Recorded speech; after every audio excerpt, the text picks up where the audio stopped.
Okay, we need to come up with a plan, but please, no more stupid ideas. I don't think this house can take it. What if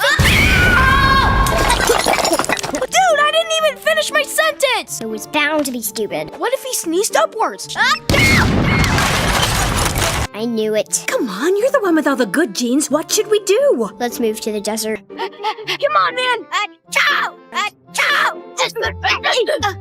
Try sneezing down! That should propel us straight out of town! Even I admit that was a stupid idea. Come on, Darwin, we're almost out of town. Just as long as we don't bump into some stupid obstacle again! Oh, hey guys, did you know that? Don't! Trust me, it's for your own safety. One stupid word and you could all get blown off to the other side of the Pacific Ocean. Did you just say specific ocean?